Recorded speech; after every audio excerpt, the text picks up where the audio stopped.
This week on Quadriga, Germany, land of opportunity?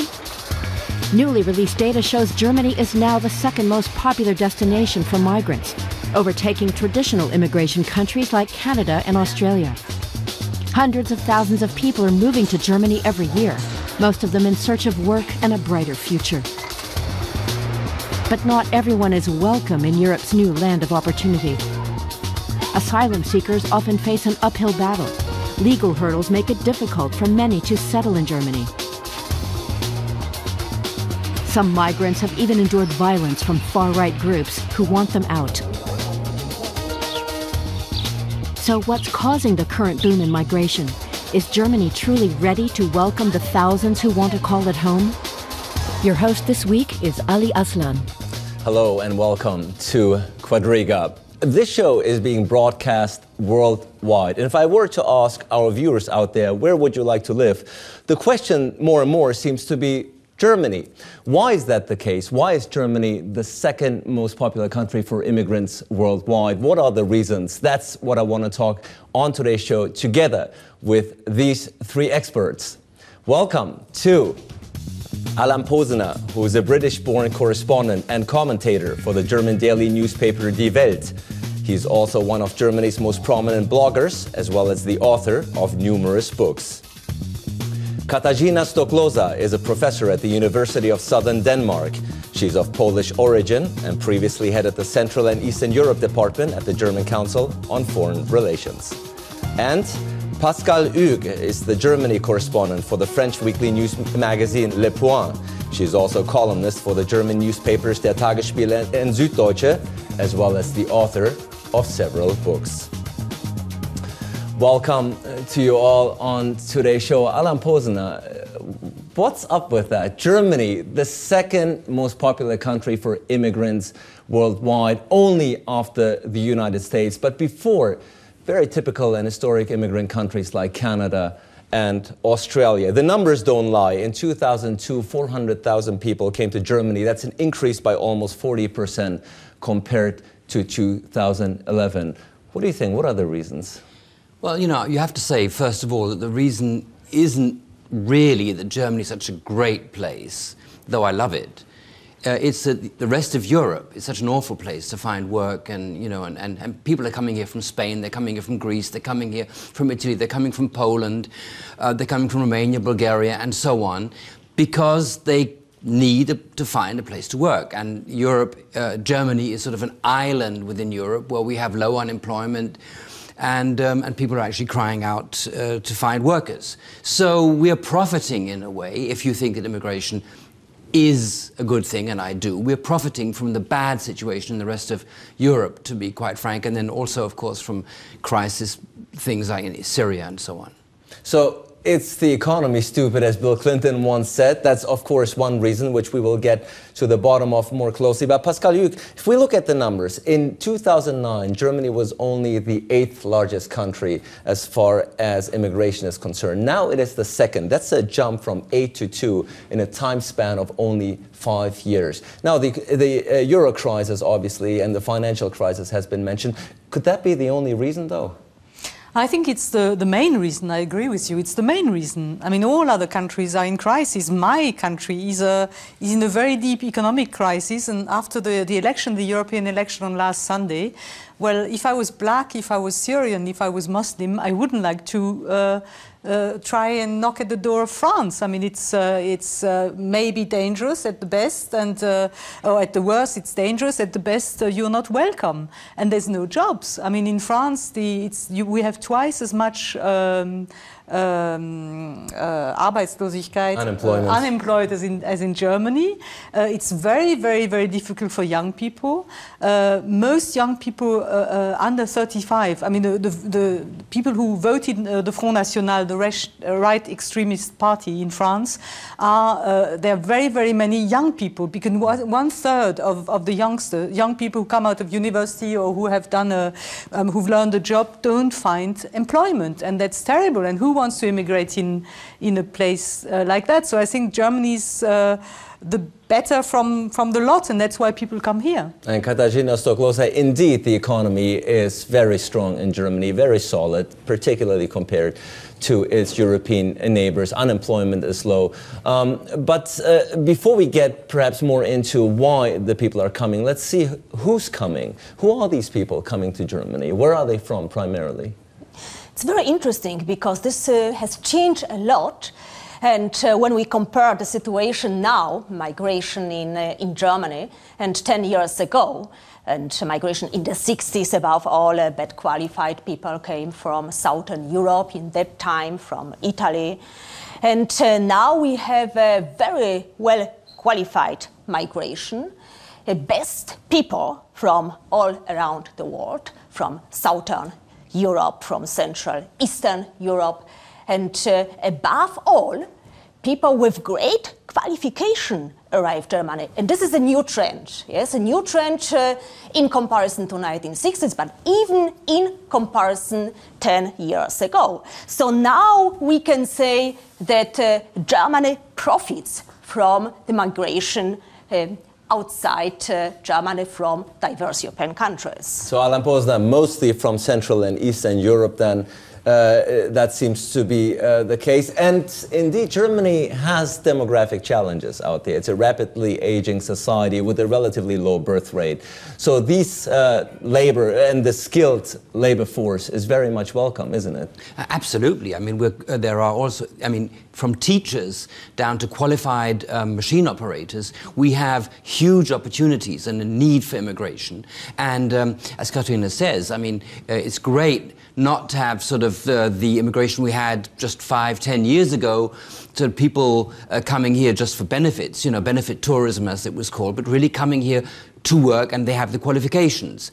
And we have to say, one very important thing after last European elections, that this is because of the EU, because people still aren't coming, shall we say, from India or for other high-tech countries, the qualifications. They're still going to the US and Canada, but they are coming from Italy, from, as you say, from Poland and so on. So this is thanks to the EU, thanks to Schengen, thanks to the ability of any European citizen to settle wherever they want, which is why the Front National is so counterproductive and, as far as France's future is concerned, because we all need this. So thanks to the EU, almost more than to Germany. No, thanks to the EU is what you say, but do you think that's also the sentiment across the country, particularly among its political elite? Well, definitely among the political elite and among the economic elite. And if you, in the last elections, the AfD, which even they aren't really anti-immigrant, but they sort of mobilized, the Alternative for Deutschland, which wants Germany to leave the euro, but not the European Union. Even they are for immigration. So I think there's a broad consensus, and our president said that we want a new German we. Of diversity, and that's something quite new in German discussion. Yeah, I disagree a little bit, because you're talking of qualified immigration. Now, I'm not quite sure. I think the ground feeling is the same here as it is in France. I mean, if you're unqualified, if you come from Africa on a boat, I mean, or if you come from Syria, then it's much more difficult to get, then I don't think the German welcome you as much as a doctor from Poland or a qualified engineer from India. And we've seen in the last years how Europe has closed these doors and tried to promoted new legislation so that you have to, when you arrive from outside, you have to stay in the country where you arrive. And these are all the countries like Italy, Portugal, I mean the countries which are on the Mediterranean. Germany is in the middle, it's very protected, and the Germans are the ones who don't want to change this law because they know it's difficult to get to Germany. I mean, they protect themselves very much. Two things. First, well-qualified immigrants. I think Germany has learned a lot from other countries, from neighbor countries, above all from Northern European countries. Northern European countries Netherlands and Denmark is a very, very well-developed, perfect migration system. And Germany has learned a lot because it was different 10 years ago.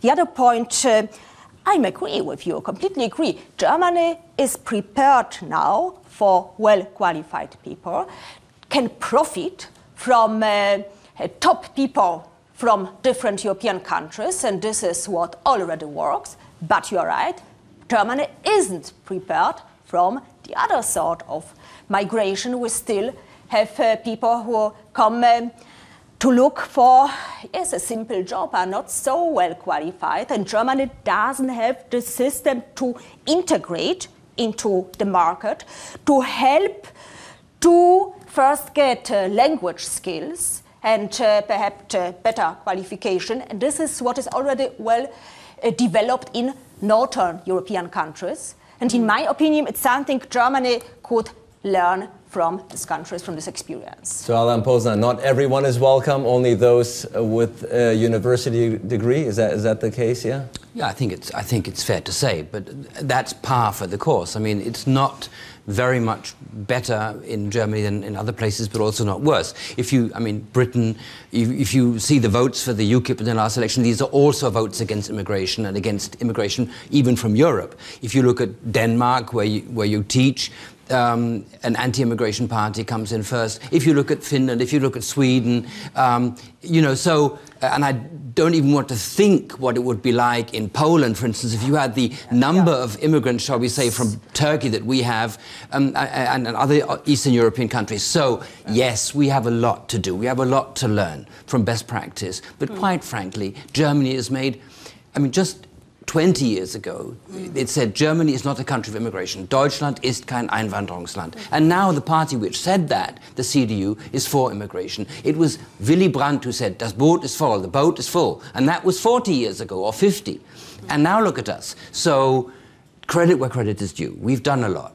And aside from the economic aspects, can you think of other aspects, other reasons why immigrants are choosing to come to Germany? Perhaps a new, more positive image?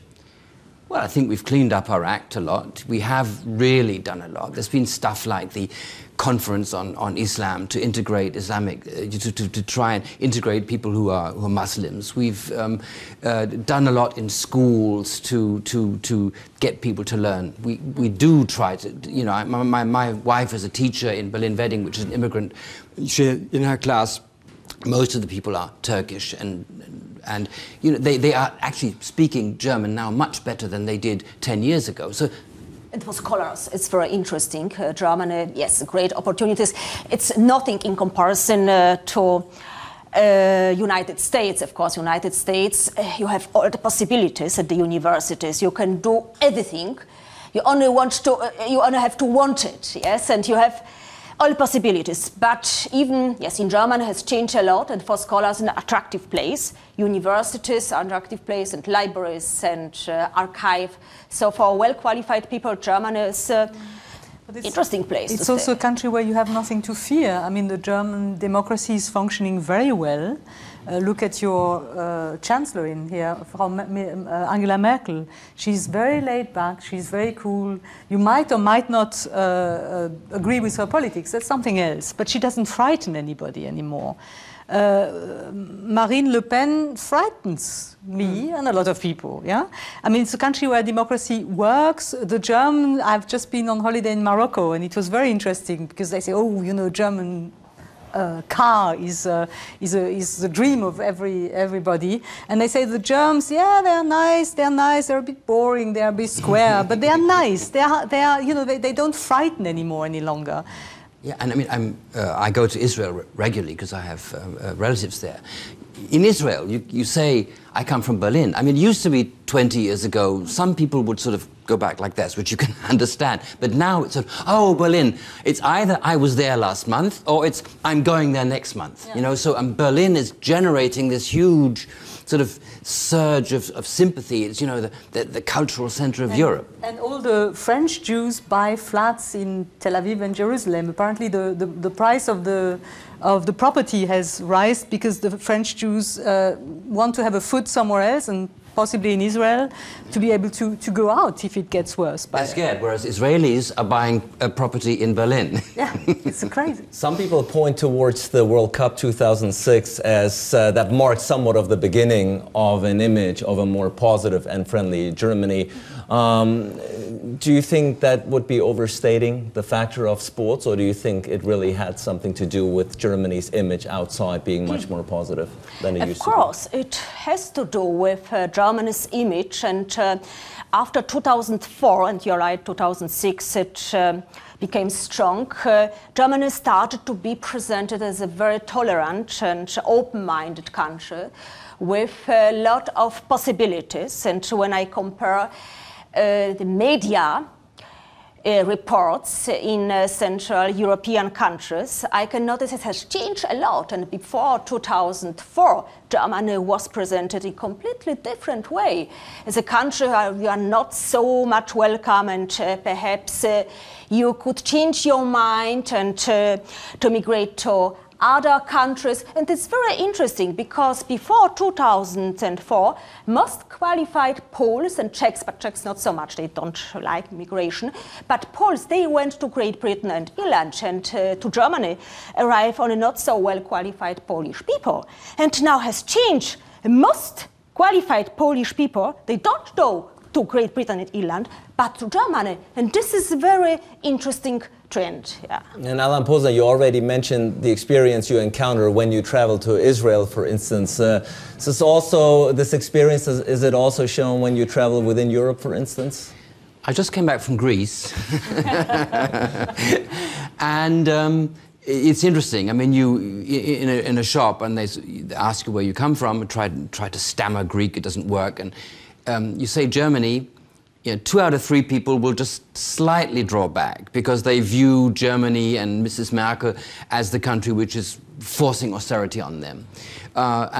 So I didn't experience any sort of real sort of anger, but a certain coolness. So I imagine, and I'm going to Portugal in the summer, I'm going to be interested how that happens. I imagine there is this, there is that we are seen as the juggernaut, just putting a diktat on the rest of Europe. And the fact is, there's also some truth to that. So, there's that ambivalence there. Is that ambivalence also being felt in France? Very much so, very much so. I mean, the French are very special. They have a very special relationship to Germany because they admire what the Germans have done. I mean, it's the only country which is doing well economically.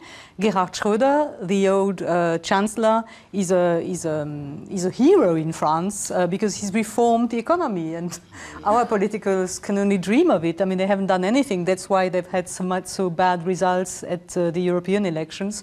So there is this side of great admiration, and we want to copy them. We want to do as they do.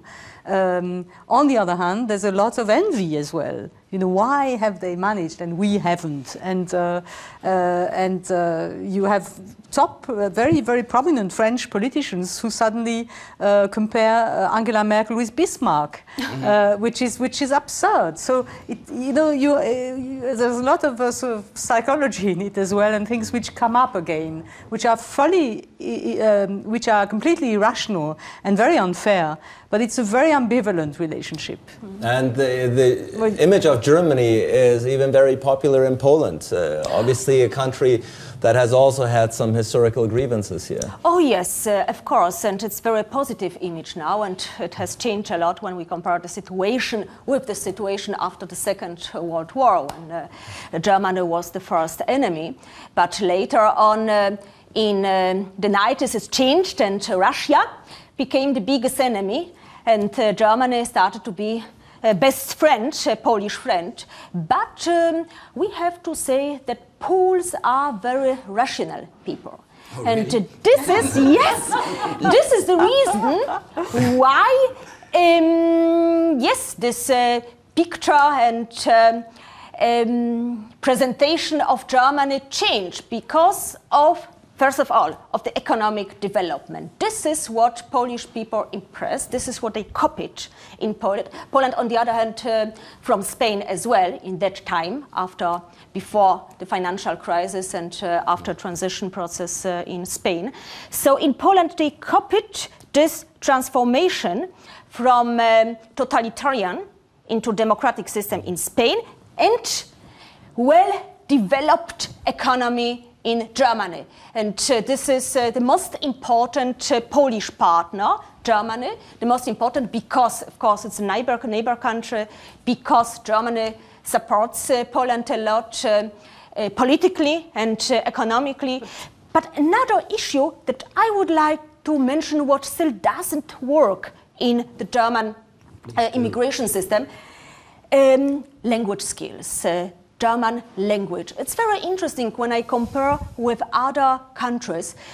In Germany, it's like you have to speak German from the beginning to give your best, to can show that you are well qualified, to can show you are from the best immigrants, because it's like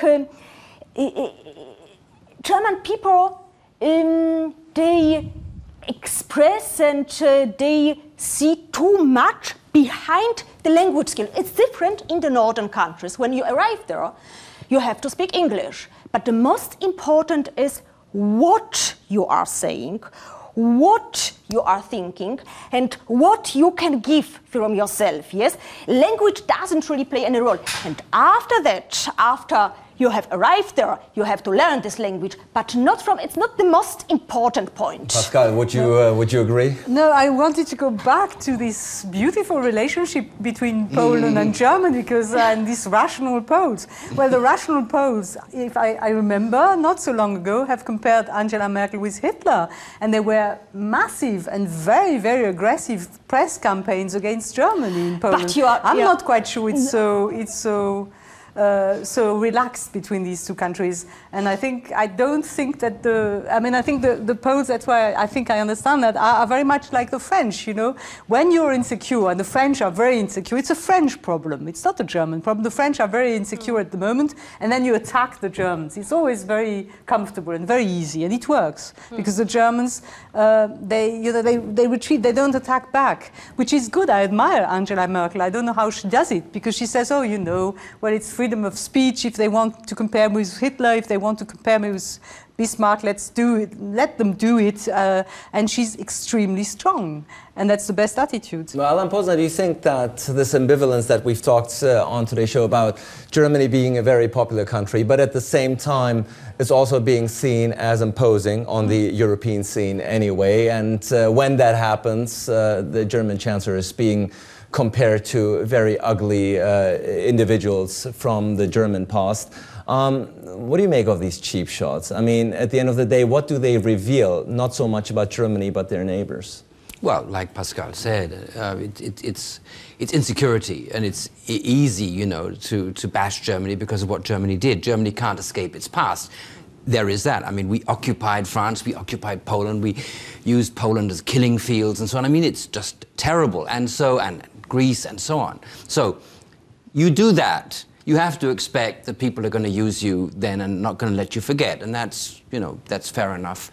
I don't hold it against them. I think one thing I have to say is one reason why the Poles like the Germans at present more than the French do is that they're not in the euro. If you were in the euro and Germany was dictating to you, you know, cut this budget, slash that budget, you know, you would be feeling quite different, I think, as they do in Greece. And I'm amazed, actually, that the radicals didn't get more votes in Greece. While the German past, as Alan Posner said, is not in question for obvious reasons, but the future that very much lies upon this nation also is not in question. It seems to be rather strong. Democracy is healthy in this country, says Pascal Hugues. And one of the reasons is our constitution, post-World War II constitution, which we just marked the 65th anniversary of. And to do so, there was a very remarkable speaker and a remarkable incident leading up to it in the German Bundestag. Let's have a quick look.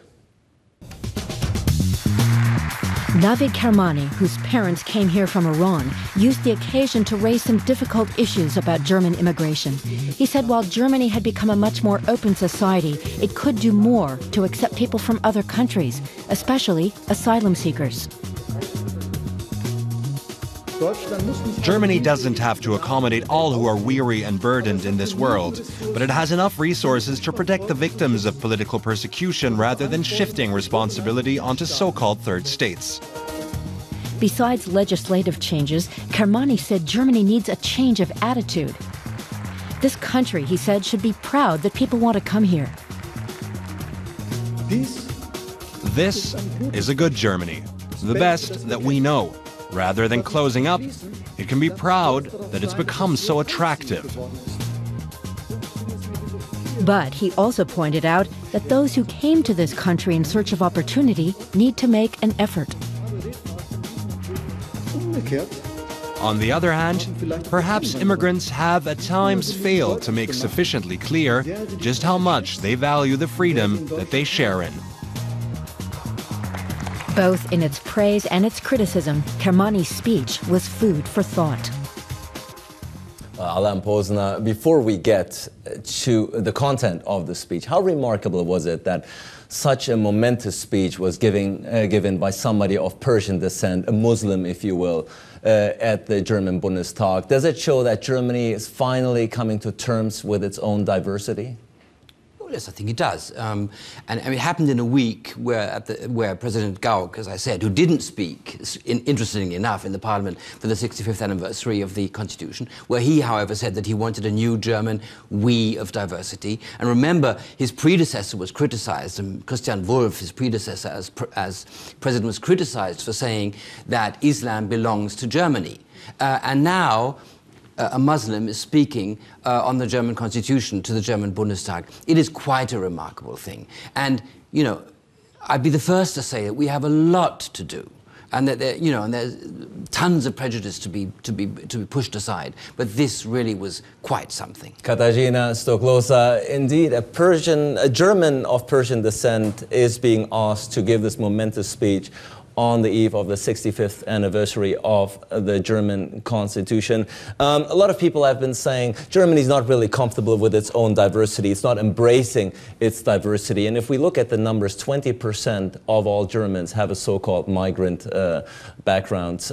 Do you think we're entering a new phase here? Oh, yes, of course, sure. And this is what we thought before, that in comparison, we always have to compare how the situation has changed, because without a comparison, it's difficult to give a statement and to say whether development is good or bad. But in comparison, yes, I'm of the opinion that Germany has become a much more tolerant, open-minded, and is able to not only to accept diversity, but to use this diversity in a positive way, to profit from this diversity, and to copy the best. Copy the best, says Katarzyna Stoklosa. Pascal, when we compare the situation Germany to France, obviously France also has a very large migrant community, and we've seen some unfortunate events in the banlieues with cars being burned and riots and so on and so forth. We haven't seen this sort of outbreak here in Germany, thankfully, yet. What does Germany do better than France? Well, I think there are many reasons. First of all, the immigration in France is, these are the old French colonies. And if you take Algeria, for example, it's a very, very complicated, difficult, aggressive history we have in common. I mean, the liberation, the accession to independence led to a war, and these are things which haven't been worked out. I mean, it's so these things flare up when the situation becomes difficult.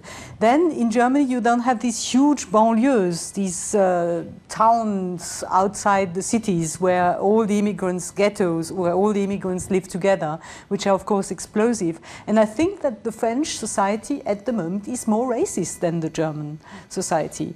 I mean, it is really because we feel insecure because of the, I mean, not only economically, but also in our identity. We were, and we still think, a lot of politicians, when you hear the speeches of politicians, they still think France is, you know, a leading country in the world. Well, we're a tiny little country somewhere in Europe. We haven't got any power anymore, and that's very, very difficult for the French to accept.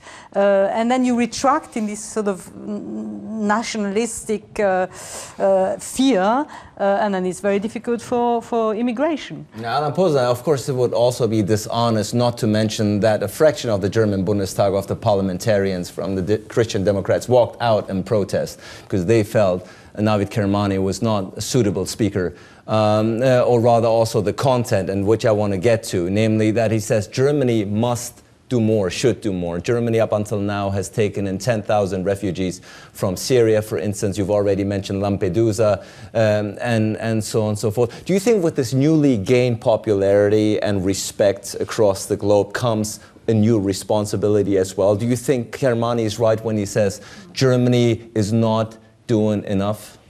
Well, my heart says he's right. You can't, you know, see the pictures of immigrants landing in boats in Lampedusa and not feel that we have to do more to help these asylum seekers and immigrants from terrible parts of the world, and also to help Italy or Greece or other countries whose economies are in a bad shape and have to deal with this situation, or Lebanon, which has huge influx of refugees from Syria, and which is a country which hardly exists. So, you know, from a moral point of view, I think he's absolutely right. On the other hand, if you are a realpolitiker, if you think in that respect, one reason why, for instance, Sarkozy was so successful against Madame Le Pen was because he took a hard line on immigration and sort of said he's going to go in there with the cash and clean out, you know, and this was ugly, but it kept people away from Le Pen. And there's a certain rationale for saying that we need the right-wing Christian Democrats to be a bit tougher on immigration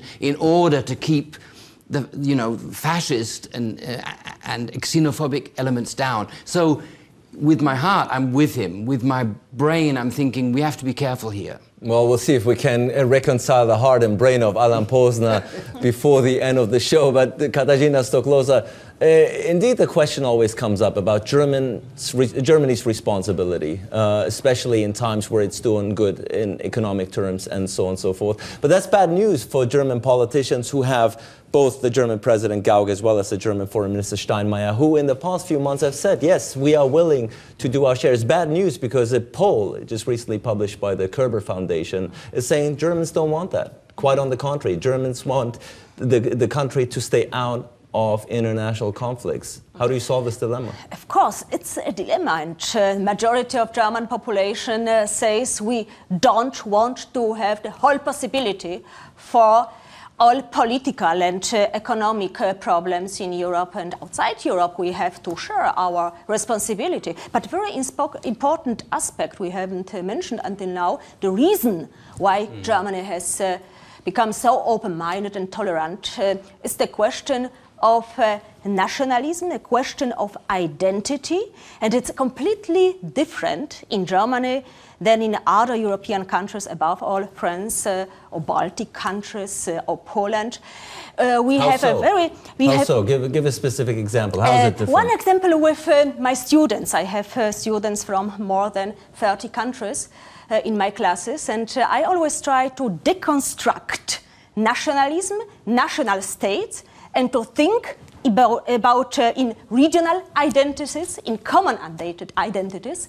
And it's so obvious for my German students, they understand it. And they say, we don't feel German. We feel European, or we feel from Brandenburg, Saxony, from Berlin. So they understand me. But my French students, or from Estonia, what do you think? But of course we are French, above all, and why should we deconstruct these pictures?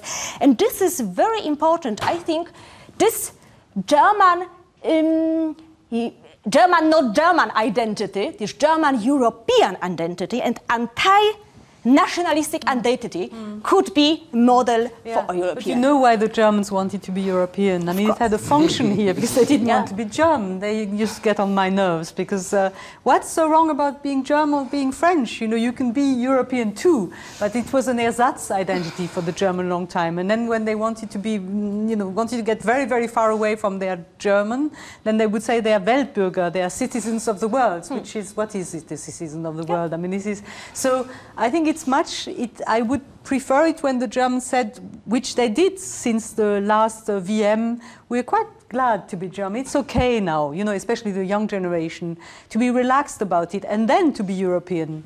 But this sort of not wanting to be German is very suspect for me. I agree totally. It's escape mechanism, and you have to reconcile, well, as Pascal said, you have to reconcile being British, being Polish, and being European, and being German. And in my case, I have a mixed identity. I mean, my parents are British, my family comes from Germany, so I've got 2 passports. Exactly. And we have such cases. But I am a British patriot, and I'm a German patriot, and I'm also a European patriot. It works. You can do it.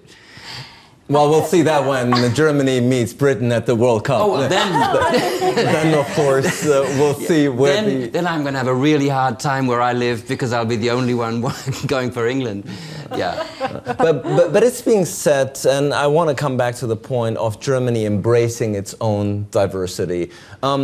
Because there are some people out there who say, you know, on the surface that might be true, but if we look at the numbers, if we look at the polls that are being conducted, and if we look at unfortunate events like the NSU trial, for instance, and so they're saying yes and no. You know, it's a yes and no thing. And perhaps, Pascal, you want to chime in here. I think I don't want to do some, I mean, the poor Germans, you know, now at last they are loved from everybody, and here I come destroy that. I think if the economy wasn't so booming here, I think if the identity was not sort of relaxing, then you would have the same. I've asked myself the question the last weeks. I don't want to